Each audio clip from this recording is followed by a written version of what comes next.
My name is Chanel Adams. I'm the bar manager and bar ambassador for the Bamboo Bar in Mandarin Oriental in Bangkok.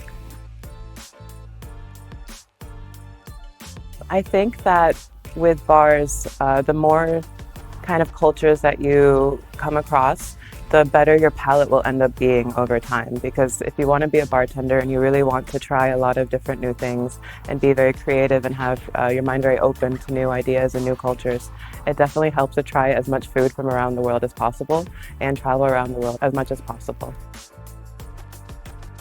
I mean, teamwork is the entire point of what we do, right? Like, otherwise, if you're not raising a generation of bartenders, then I don't really know what you're focusing on, because whatever you do is going to be very short-lived. So my team, I think, is the focus of why I do everything.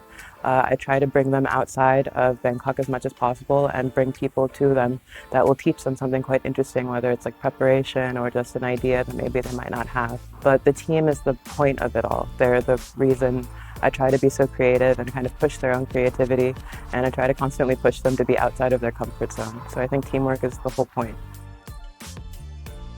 So that's difficult, right? I think it's quite a personal question in terms of what makes a good leader.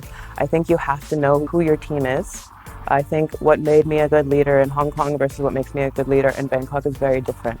I think it's a matter of understanding culture, understanding people's perspectives, and understanding how to communicate with them effectively, and doing it in a way that kind of focuses on maybe their discomforts and pushing them to get over their discomforts. For me with Bangkok, I think being a good leader is showing like how to be a good person overall and how to be a good bartender overall more than anything, because in Bangkok they're already very hospitable, they're already very kind, they're very sweet people.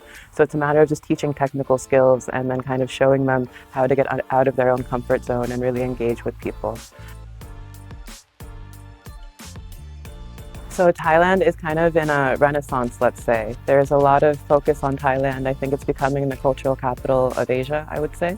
And now is a really interesting time because bartenders are getting so much exposure to so many different cultures just by traveling and doing guest shifts, and from people coming in and doing guest shifts also within Thailand.